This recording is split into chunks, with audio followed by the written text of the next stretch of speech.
It all started in a way that you'd least expect. My name's Olivia, and I was just another face in the corporate world, grinding away my days until Jack walked into my life. He was a client for the firm I worked at, and our first meeting was anything but ordinary. There was this spark, an instant click, something that made the air crackle with energy whenever we were in the same room. "Olivia, right? Heard you're the wizard with numbers around here," Jack said on the day we met, his voice laced with a grin that I could hear before I saw it. "Wizard might be stretching it, but I know my way around them," I replied, trying to keep my composure. Who was this guy, coming in and throwing words like wizard around? Our conversations quickly moved from strictly business to personal interests, dreams, and eventually, our views on life. It was like finding a piece of myself that I didn't know was missing. Jack was charming, not just in a smooth talker kind of way, but genuinely caring. He listened, really listened, and that was rare. We started seeing each other outside of work, and each date felt like we were peeling back layers, revealing more and more of ourselves. It was exhilarating and terrifying all at once. "I can't believe you actually enjoy pineapple on pizza," I teased during one of our dinner dates. "Hey, don't knock it till you try it. It's the perfect combo of sweet and savory," Jack defended, his eyes lighting up with the kind of passion people reserve for sports teams or favorite bands. "That sounds like something only a madman would say," I shot back, laughter bubbling up from the pit of my stomach. Jack's laugh joined mine, filling the space around us with warmth. Those moments felt like we were in our little world, far away from the prying eyes and expectations of reality. 6 months flew by in a blur of shared smiles, whispered secrets, and dreams laid bare. Then, almost impulsively, Jack proposed. It was messy, unplanned, and in the middle of our favorite dive bar. No grand gestures or hidden photographers, just raw emotion. "Olivia, I know this isn't fancy. I don't have a ring yet, and we're surrounded by the smell of stale beer, but I can't imagine my life without you in it. Marry me?" His voice was steady, but his hands were shaking. In that moment, I realized how deeply I had fallen. "Yes, but if we're doing this, we're doing it our way. No fuss, just us." Our marriage was quick, just like our decision. We didn't need a big wedding. All that mattered was the promise we made to each other. We moved into Jack's place, a cozy little house that suddenly felt like home because we were together. Life with Jack was like living in a bubble, perfect and undisturbed, until Linda, his mom, decided it was her mission to burst it. Living next door, she had this uncanny timing of showing up right when we least expected or wanted her to. One lazy Sunday afternoon, as Jack and I were lounging on the couch, there was a knock on the door. Before we could even pretend we weren't home, Linda barged in like a hurricane on a mission. "Olivia, darling, how are you?" she bellowed, her voice carrying that peculiar mix of concern and accusation. "I'm good, Linda. Just enjoying the weekend," I replied, forcing a smile that felt more like a grimace. "Enjoying, huh? You know what would make weekends better? A grandchild running around," she shot back, her eyes darting between Jack and me, as if her mere gaze could impregnate me. Jack, ever the peacemaker, tried to lighten the mood. "Mom, we've talked about this. We're not in a rush." Linda wasn't having any of it. "Not in a rush? I had Jack when I was your age, Olivia. The clock is ticking, you know." Her words hung in the air, a constant reminder of the pressure she was piling on us. It wasn't just the occasional comments anymore, it was every single visit. Dinners were marred by her pointed questions and comparisons to her friends' children, who were apparently popping out grandchildren left, right, and center. One evening, she overstepped more than usual. We were at her place for what was supposed to be a peaceful dinner. The main course wasn't the only thing served, Linda dished out her ultimatum as well. "Olivia, I've been patient, but I need to know. Are you even capable of giving me grandchildren?" Linda's voice was sharp, each word slicing through the pretense of a familial meal. I was taken aback, anger boiling in my veins. "Linda, that's way out of line. We'll have kids when and if we want to. And when we're ready, not because you're demanding it. Jack finally found his voice, though it was softer than I'd hoped. Mom, Olivia's right. This isn't just about what you want. But Linda was relentless. Fine, if you won't do it for me, do it for yourselves. But I want you to get checked out. I need to know the problem isn't from your side. The nerve of her, as if bearing children was some family duty I was failing at. Jack looked at me, his eyes apologetic. Maybe you should, Liv. Just to get her off our backs. I agreed, but on one condition. Fine, but you're getting checked too, Jack. Fair's fair. Okay. Anything for peace, he conceded, though I could tell he was just as annoyed. The whole ordeal of getting tested was humiliating and invasive, not to mention completely unnecessary in my eyes. But it turned out to be an eye-opener in ways we hadn't anticipated. Jack's results came back, and the irony of the situation wasn't lost on us. The issue Linda was so concerned about, the delay in expanding our little family, stemmed from her precious son. The aftermath was a blend of vindication and sorrow. I wasn't sure how to feel. I wanted to rage at Linda, to throw her words back in her face, but I also saw the man I loved crumbling under the weight of his own imperfections. Linda's reaction was predictably unsupportive. Instead of rallying around her son, she doubled down on her blame game, pointing fingers at me for not being understanding enough, for not caring for Jack in his time of need. And Jack? Well, he wasn't the same. The light in his eyes dimmed, replaced by shadows of doubt and shame. He retreated into himself, leaving me to fend off Linda's barbs alone. Jack's struggle with the news about his fertility hit him harder than a freight train. Instead of facing it head-on, he looked for escape in booze, letting the bottles drown out his sorrows and shame. Nights turned into a blur, with him either passed out or staring into nothing, a whiskey bottle his only company. One evening, I couldn't just watch him spiral anymore. Jack, this ain't the way, you know. We gotta face this thing together, not let it tear us apart, I said, my voice a mix of frustration and worry. He just scoffed, the smell of alcohol heavy in his words. Face what, Olivia? That I'm a failure? That I can't give you kids? What's the damn point? It's not about that, Jack. It's about us, finding a way through. The doctors said it was unlikely, not impossible. Maybe see other doctors, explore other options. I tried to get through to him, but it was like talking to a wall. Other options? You mean raising some other guy's kid? That ain't gonna be my child, Olivia. How am I supposed to live with that? His words were like daggers, but I knew it was the booze and pain talking. Any child we raise would be ours, Jack. Ours. It doesn't matter how they come to us, I countered, but it was like I was speaking a foreign language to him. He just shook his head, sinking further into the couch and his despair. You don't get it, Liv. You'll never get it.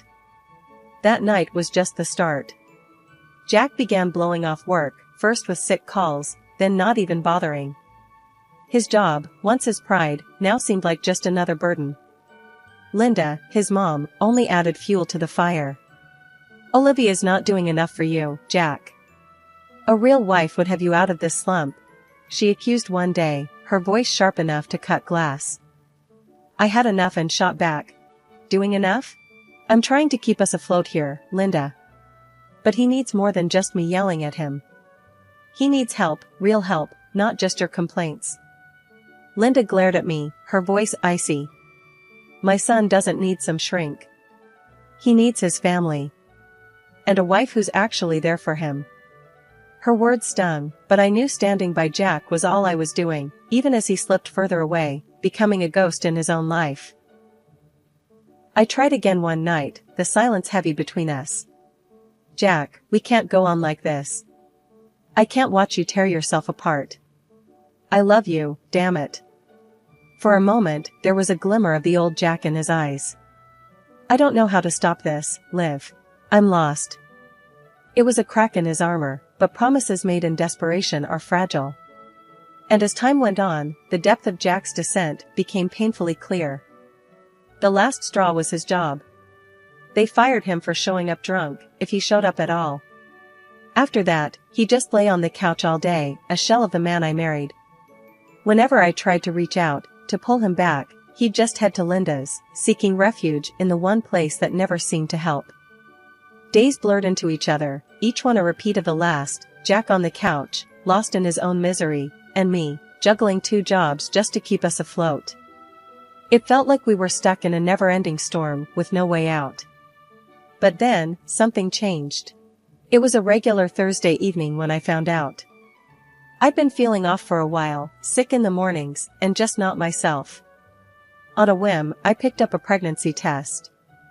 I remember standing in our cramped bathroom, waiting for the result, my heart hammering in my chest.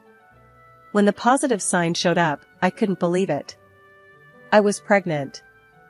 I remember the moment I decided to tell Jack.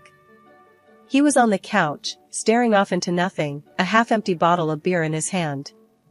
My heart was hammering in my chest, but I had this crazy hope that maybe, just maybe, this news would snap him out of whatever hole he'd fallen into.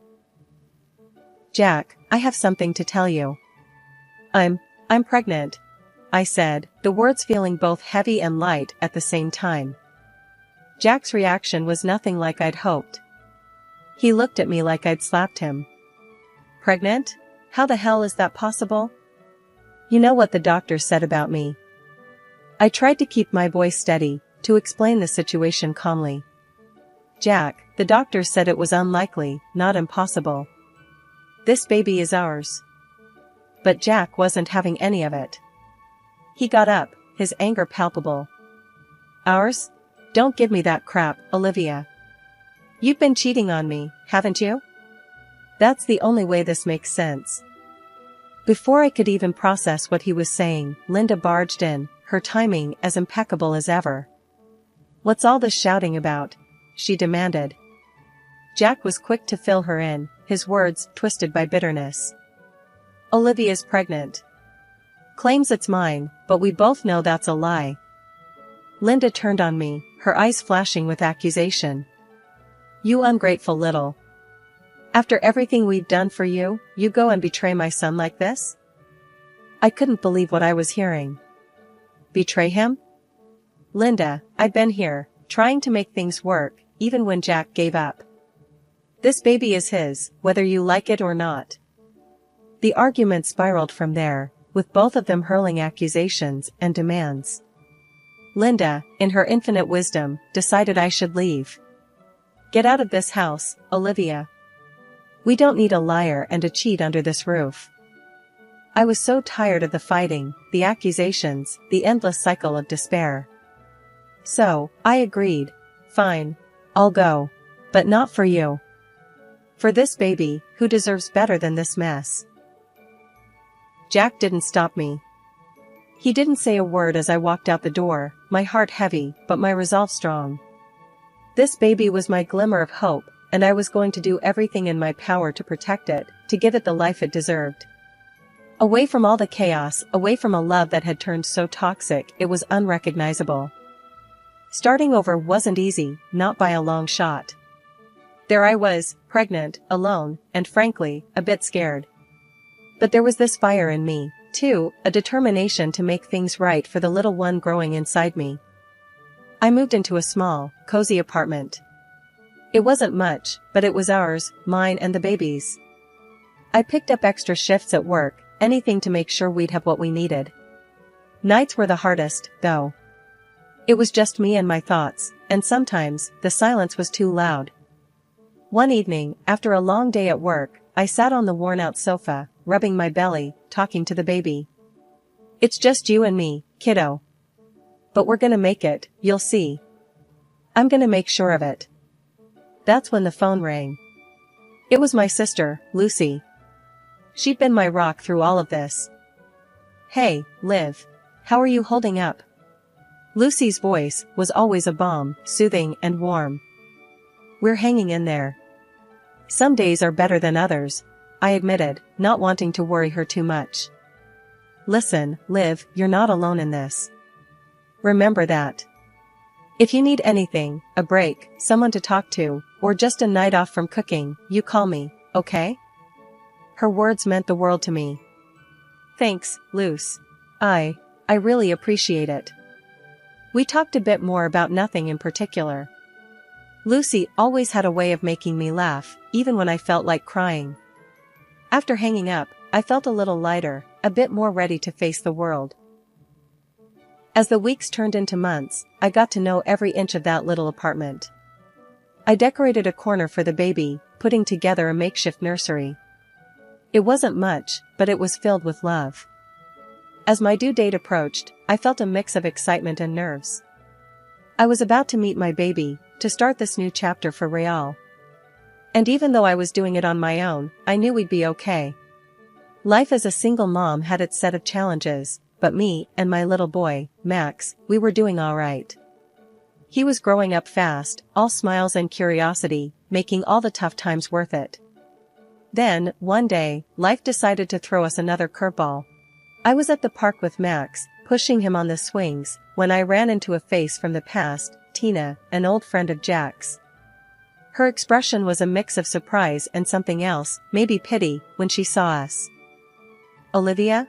Wow, it's been ages. How are you holding up? Her voice was cautious, like she was walking on eggshells. We're managing, thanks. Max keeps me on my toes, I said, trying to keep the conversation light. Yeah, I heard about, well, everything. I'm sorry, Olivia. For what it's worth, Jack's been going through a rough patch, too. Tina's attempt at being diplomatic was awkward at best. Oh? I prompted, not sure I wanted to know but asking anyway. He got married again. Had another kid, but things didn't go well. There were problems with the baby. He was born, not quite healthy. And then Jack got into trouble for not paying support. It's a mess. Tina's words tumbled out in a rush. Hearing about Jack's troubles stirred up a storm of emotions in me. Part of me felt vindicated, seeing him face consequences for once. But there was no joy in it, especially hearing about another child caught in the middle of his mess.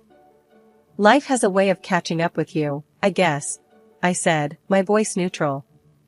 Tina nodded, awkwardly shifting from one foot to the other. Yeah, it does. Look, Olivia, I know it's none of my business, but, are you all right? After everything? I looked at Max, who was laughing, urging me to push him higher on the swings.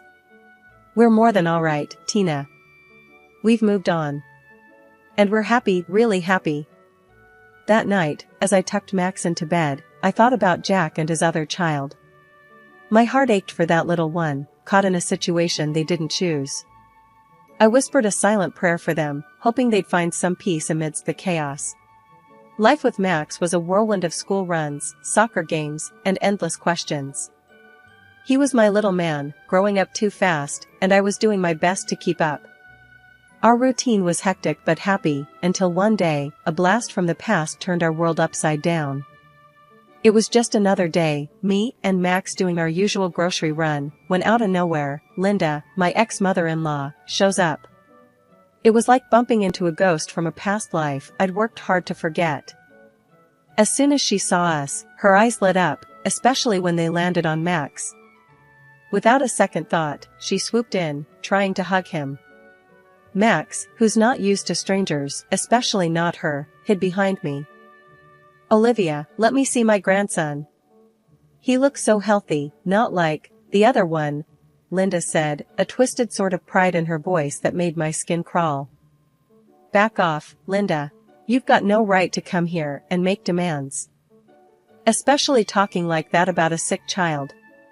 It's disgusting, I snapped, putting myself between her and Max. She huffed, her face all twisted up in anger. You can't keep me from him, Olivia. He's my grandson too. I have rights. Yeah? Well, it's funny you suddenly remember you've got a grandson now. And as for rights, you lost those the minute you sided with Jack, calling me every name under the sun. Forget it. You're not coming anywhere near Max. I shot back, every word laced with years of pent-up frustration. We left her standing there, fuming. But it didn't end at the store. Later that day, she called, her voice all sweet and poisonous at the same time. "Olivia, you're making a mistake. I'll sue if I have to. I want to see my grandson," Linda threatened, thinking she could bully me into submission. I held the phone away from my ear for a moment, taking a deep breath to steady myself. "You really want to go down that road, Linda? Because if we end up in court, I'll make sure everyone knows the kind of person you really are. How you treated me, how you talk about your other grandchild. You think a judge will look kindly on that?" There was silence on the line for a few beats, and I could almost hear the gears turning in her head. "You wouldn't dare," she finally hissed. "Try me, Linda. I've kept my mouth shut for too long. But I'm done playing nice. Max and we're doing just fine without you. So, you go ahead and try your luck in court. We'll see how far it gets you." After a moment, she hung up, and that was the last I heard from her. I wasn't sure if she believed I'd follow through or if the thought of her dirty laundry being aired in public was too much for her. Either way, Max and I were left in peace. As I tucked him into bed that night, I thought about how far we'd come and how much we'd overcome. "Everything's gonna be alright, buddy," I whispered, more to myself than to him. That night, I realized no matter what came our way, we'd face it together, just like we always had. And no one, not even Linda with her threats and bitterness, could take that away from us. Life after Linda's threat had been strangely peaceful. I'd braced for a storm that never came, and in its absence, Max and I found our rhythm again. That peace was shattered when Jack showed up out of the blue. It had been years since I last saw him, and here he was, standing at my door, looking worn and tired. "Olivia, can we talk?" Jack's voice was low, hesitant. I hesitated, my hand on the door, ready to close it on him and this part of my past. "Talk? After all this time, you just show up and want to talk?" I know I've got no right to ask anything of you. But I've been through a lot, and I've changed, Olivia. I need help," he said, a hint of desperation creeping into his voice. "Changed? You think saying you've changed is enough?" "You walked away, Jack. You chose that path, not me. Max and we'd built a life without you. Why should I let you back into it?" Jack looked down, unable to meet my gaze. "I'm not asking to come back like nothing happened. I don't know where else to go."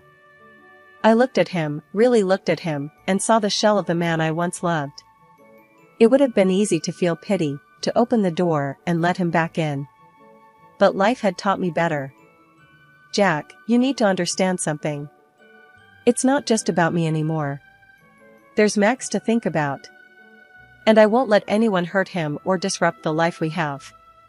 You say you've changed, but I can't just take your word for it. You need to prove it, not for me, but for yourself." Jack nodded, a semblance of understanding dawning in his eyes. "I get it, Olivia. I really do. I'll try to do better. That's all anyone can ask, Jack. But for now, you need to leave. Max and I have a life, a good one. And I'm not ready to risk that." He took a step back, finally lifting his eyes to meet mine. "I understand. Take care of Max, Olivia. He deserves the best." "I will, Jack. I always have." Closing the door on Jack was like closing a chapter of my life I never thought I'd revisit. It was hard, but in that moment, I knew I'd made the right decision. Later, as I watched Max play in the backyard, the late afternoon sun casting long shadows over the lawn, I realized how far we'd come. We'd faced down ghosts from our past and stood our ground, stronger and more united than ever. "Mom, look," Max called, waving at me from his makeshift fort. I smiled, walking over to him. "What is it, buddy?" "Just wanted to show you the fort. It's our castle," he said, his eyes shining with pride. "Our castle, huh? I like the sound of that. It's our little kingdom, and we protect it together," I said, ruffling his hair. "Yeah, together," Max agreed, a big grin on his face. As the sun set, painting the sky in hues of orange and pink, I knew that no matter what the future held, we'd face it head-on, as a team. Our little family of 2 was a force to be reckoned with, built on love, resilience, and a firm stand against the challenges life threw our way. And that was all we needed.